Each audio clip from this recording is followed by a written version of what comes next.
everyone, to today's online info session about the Education Assistant Diploma program at Ashton College. I'm Davina from the Marketing and Communications team, and today I'm joined by John David Robb, one of our knowledgeable and passionate faculty members at Ashton College. We'll cover a range of topics such as his career, the Education Assistant Diploma program, and employment opportunities after graduation. Okay, with that being said, let's get started. Welcome, John, and thank you so much for taking the time to join me today. Well, thank you so much for having me. It truly is an honor. Of course. All right, with that being said, let's start with my first question for you. So can you give us a short breakdown of what working as an education assistant involves? It involves setting up academic programs for students, whether they're working at a workstation inside of a classroom or whether you're working on any type of incentive programs or specialized programming based on profiles and diagnosis. There's also an aspect to it where you will be using some of the skills that you will acquire through the program at Ashton College in helping to deal with behaviors and escalations through NVCI techniques. And simple breathing as well. That's some of the things that we cover in the program. And then, of course, working as an overall member of the school team. Awesome. Sounds great. So then my second question for you is, can you tell us a little bit about your career and educational background and why you chose this career? Of course. So my education background, I took an educational assistant program 20 plus years ago from a different institution. I also hold a master's degree in education research and special education. And I've been sort of working in and out of the educational assistant role for the better part of 20 plus years. Why did I choose this career? There's really only a few, really heartfelt reasons I can give. And the biggest one of them all was we had some special needs individuals within my family, and my mother actually encouraged me to get involved in that field because of how well I did with those individuals. So it was something that I was curious about, and then that curiosity turned into a dedication and a passion. Awesome. Yeah, that definitely sounds like you got quite a bit of experience and just a hand for that field. That's really great. Okay, then can you tell me a little bit about the Education Assistant Diploma program here at Ashton? So the program here at Ashton is really quite unique because we do it on a modular breakdown. So it consists of both theory given through textbook and live sessions, but also what we do is we try to make connections based on our own experience. So instead of just giving you simple facts from a textbook, we try to apply those in a scenario-based way that allows you to really, from the start, put your feet into those shoes of the educational assistant, so that when it comes time for you to move on to your field placements, you're as prepared as you can be going in. Definitely sounds like a great program to take your first steps in the field and be successful. Perfect. So what would you say is your favorite part of the program, and what will students benefit from the most? That's a very tricky question because there's so many good parts to the program. All the parts of the program are, of course, built towards the career itself. So there's nothing that we will cover within that program that you won't use. Some aspects of the program you'll use a lot more than others, but everything combined will help to promote and prepare each and every individual for entering into the school system itself. I think what the students will benefit from the most is that practicum, is having an opportunity to take the things that we learn in class, go into a school and get mentored within the actual career base in the Ministry of Education and school systems in and around the area, and then applying some of those strategies. We can give you all the tools that you'll need, and then you kind of mold them into your own signature style. And that's where you'll start to shine. Awesome. Yeah, that's definitely great to know. Perfect. And how would you say you apply your own teaching style in the program? So I as much as I appreciate the theory and all the textbooks and the videos and everything else, I like to really just engage with students to find out where they're from, where they want to go, and then try to differentiate the learning in a way that, matches all of their styles and sets everyone up for success. So I guess in a nutshell, I have a very outward, encouraging, and an engaging approach, because I feel like that's probably the best way to go, because when you work with individuals with exceptionalities, you can't be laid back. You have to be outward and engaging. So I try to get people into that mindset as quickly as possible. Definitely seems like a great approach to, yeah, as you said, get people in that mindset and not just provide the theory, but also already that right approach themselves by learning from you. Great. Then what would you say are your expectations of students in the program, and how much study time will students need to dedicate each week? So speaking from my own class, students can expect anywhere between 4 and 10 hours outside of our class time. I understand and appreciate that, the majority of the students coming in have commitments outside of class, whether that be employment or family or whatever the case may be. So I try to incorporate learning and work within each one of the sessions, both synchronous and asynchronous. But beyond that, I'd love to say that I can get everything into each lesson, but that's simply not possible. So between 4 to 10 hours of study time, we do cover a very thorough review each week before the weekly assessment. So 4 to 10 seems about the right range. Awesome. Thanks for that. Yeah, I mean, I guess it would be sometimes hard to classify, but it's definitely great to have some kind of a guideline about how much it would be roughly. Okay, then what are some typical career options or next steps for students after they graduate from the program? Well, so first and foremost, the number one career option as an educational assistant would be you go into the school system and you work as an educational assistant. So that's number one on the list. Number two is I've had some previous students that they found placements or careers or jobs within the daycare systems. Some of the daycares are able now to accept youth with special needs or exceptionalities, and then they hire accordingly. So if you have this diploma coming from Ashton, that's another area that you could look towards as a career path. What I'm very excited about, and I know that it's happening in a lot of the provinces throughout Canada, is more and more opportunities at the board level for EAs. So some boards are now adopting the itinerant EA position, where you're no longer assigned to a single school. You go to schools that are in need and you help to set up specialized programs for students with specific profiles. And I think that's something that's definitely taking shape more and more. And so there's the opportunities are growing. It's not just you're in a school, a classroom. It's definitely beginning to branch more, which is exciting. Definitely, that's really great. Great to have those options and just different exciting fields to go into without kind of the same career and educational path.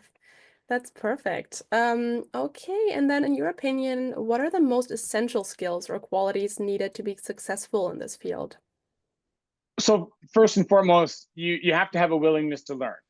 And this is something I tell every student that comes into any of my classes, is the one thing you have to realize is that when you enter into education, and especially when you go in as an EA, you are signing up to be a lifelong learner.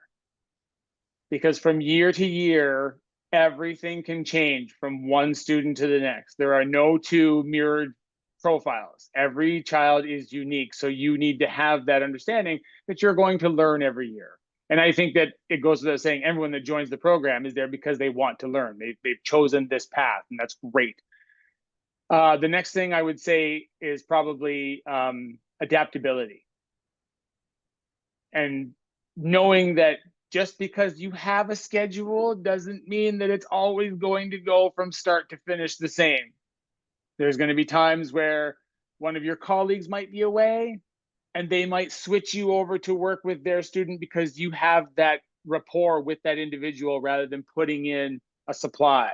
So you have to be able to adapt. And sometimes you might get a heads up, and sometimes you might get a tap on the shoulder at 9 o'clock in the morning. So I would say definitely willingness to learn and adaptability are the top two. That makes 100% sense because, yeah, of course, working with people, you can't just make a plan and everybody's just gonna work according to plan magically. That would be so great if you could. Would make life easier, I'm sure. But yeah, unfortunately, I guess. Unfortunately, but also, I mean, makes it more exciting, I guess, and more versatile. Um, okay, then, so the next question that kind of ties into that, what is a typical day in the life of someone working as an EA? I'm sure there isn't really such a thing, but Yeah, that word that you just used is typical. I mean, it's kind of foreign to me in a sense. I mean, you will have a schedule, and I tend to stay away from the word typical. But in a typical day, you'll have a schedule, and you will likely follow that schedule plus or minus a few detours.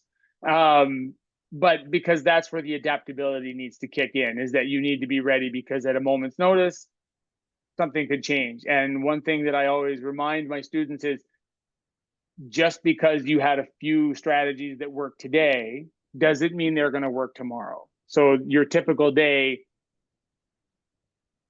is yeah. that's a tricky one, but I would just say you'll have a schedule. But I can tell you that from throughout my entire experience, it's always been fun. That's great. That's definitely a very important point for someone's career. Just yeah, enjoy it and love what you do. Perfect. Great to know.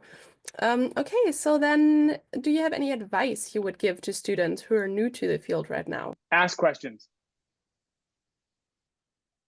I am absolutely the king of thinking that this question has zero relevance whatsoever, but I'll ask it anyway. Do that. Because if you might have a question, somebody else might have a question. If both of you are hesitant, no one gets the answer. So I always just say, it doesn't matter what the question is, I will answer it. And if you get into that process when you're in the program at Ashton, you can be in that same, again, mindset when you get to your placement. So you can ask all of your, classroom teachers, resource teachers, sponge, get all of the things, all of the information, ask questions, learn. And then at the same time, the other thing that I would say is don't be shy when it comes to sharing your ideas. Whether you're a placement student, whether you are, eventually working in the field, you have ideas, share your ideas. Okay, that's what helps to set all of the students up for success, is because we work as a team. You're part of the school team. So you need to share those ideas, whether it's for an idea regarding programming or if it's an idea regarding recess. So ask questions and share your ideas. For sure, it sounds like students definitely should dare to, yeah, as you said, ask the questions. Don't feel like it's not a good question or anything, or not a good idea. So, yeah, awesome. That's great to know. Okay, and then also, what's your number one reason why students should choose a career as an EA, specifically through this program at Ashton? First and foremost, I mean, shamelessly, I would say because of the instructors. But on top of that, the level of being prepared that we provide is top notch. We want all of our students to enter into the field ready to go. I refuse to have students that aren't ready to hit the ground running on day one, because your students inside the schools, they're not going to wait. Their day is going to go on whether you're ready or not, and you need to be ready. So being prepared is definitely at the top of the list of one of the things that really is impressive when it comes to Ashton. And the other is just all of the material that we cover and how it is so relevant to the career, but then how all of the instructors make those connections. Those definitely sound like great reasons why somebody should choose Ashton and next to the great instructors, of course. Um, Perfect. So the last question from my side for you for now is, what has changed the most in your field since you started?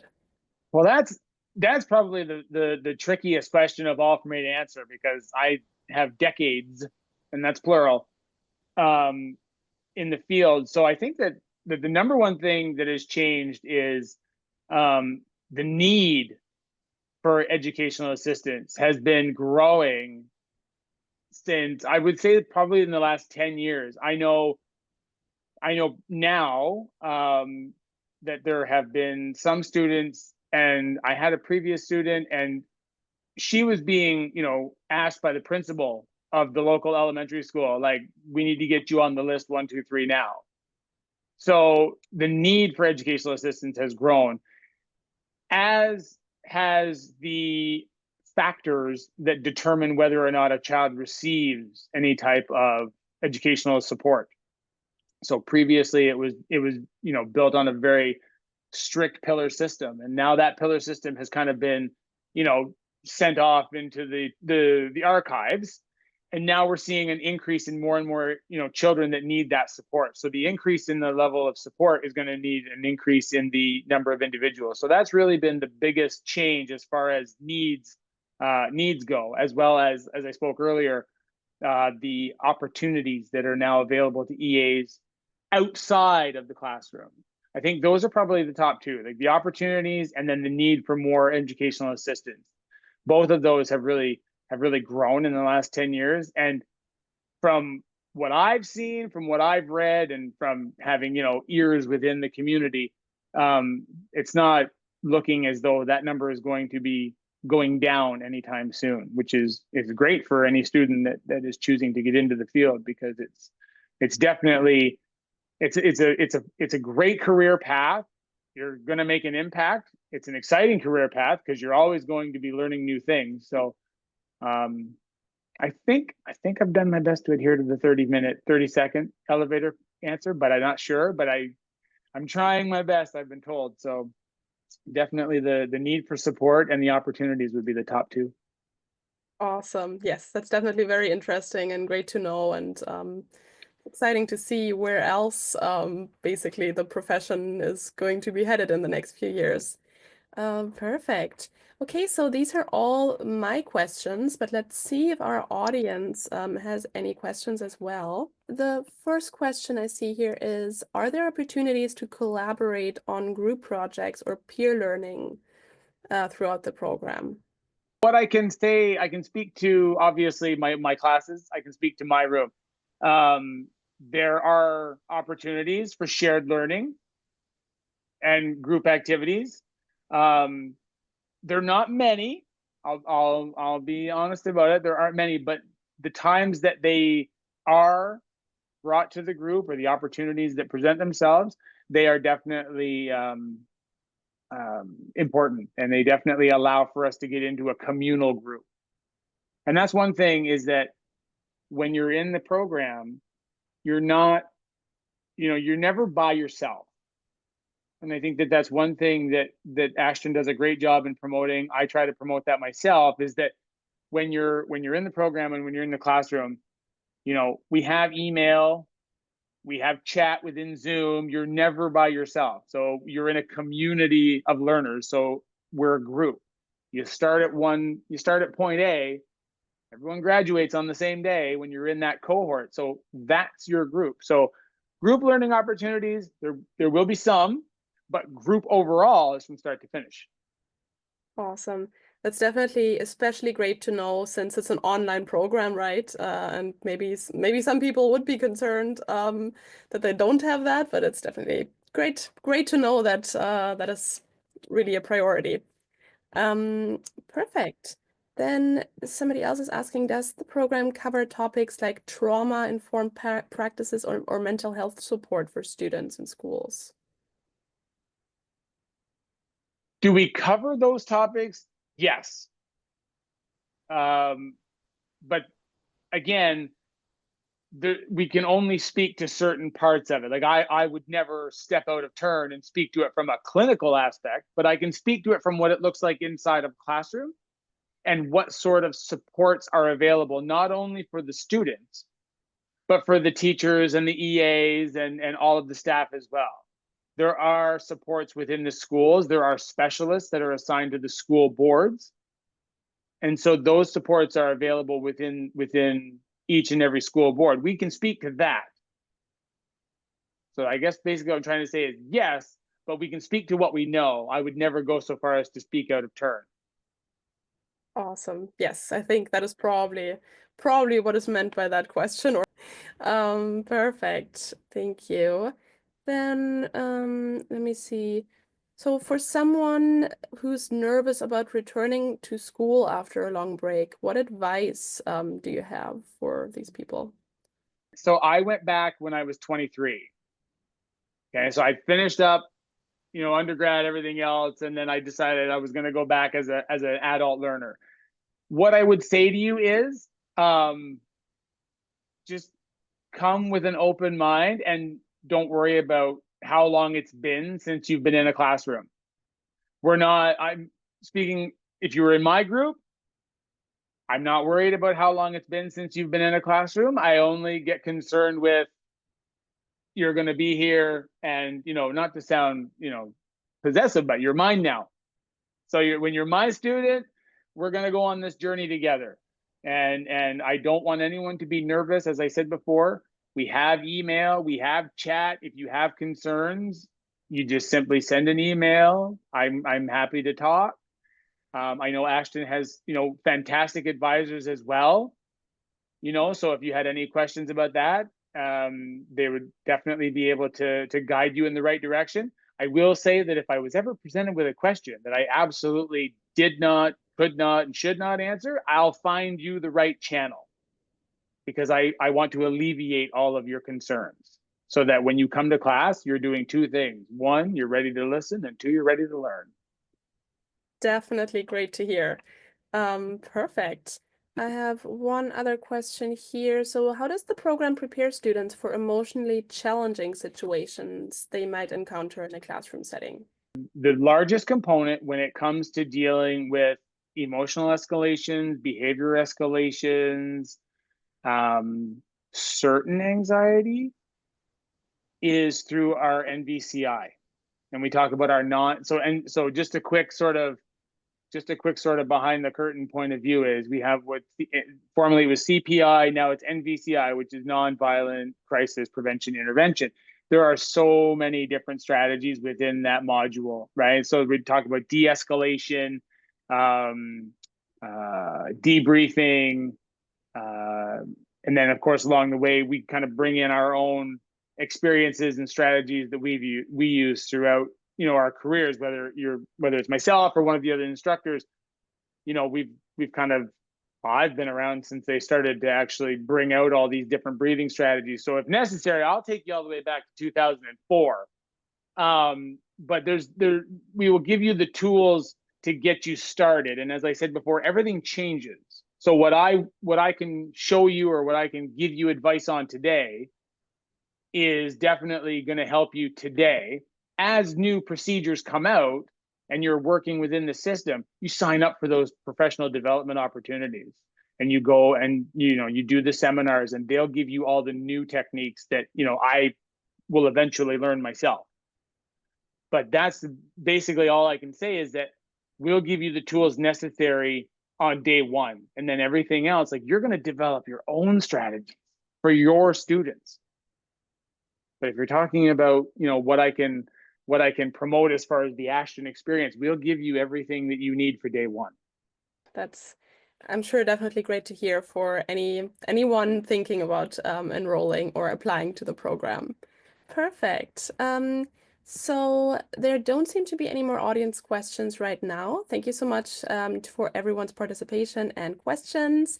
And John, do you have any closing thoughts you'd like to share with the audience today? I would just like to say that I hope to one day see you in one of my classes. And I think that anyone that is deciding to go into the field of education as an EA has made a great choice, and you're definitely going to make some tremendously positive impacts to some of our most special students. And I would take this opportunity to thank each and every one of you for considering that, because it's a great career, and it's definitely one that will have it'll have its ups and its downs, but I can promise you the ups are going to be amazing. So thank you all so much. I do appreciate everyone stepping in here and listening to me rant on for what I know has been more than a 30-second elevator ride. Perfect. Yeah, thank you so much, John, for your insight and all your, just sharing your experience and knowledge. It's always great for potential students to learn more about their future, hopefully, instructors. And yeah, perfect. So then also to all prospective students, if you're interested in the Education Assistant Diploma program, please learn more by scanning the QR code that will be screen shared in a minute. Thanks again, everyone, for joining us today, and have a great rest of your day.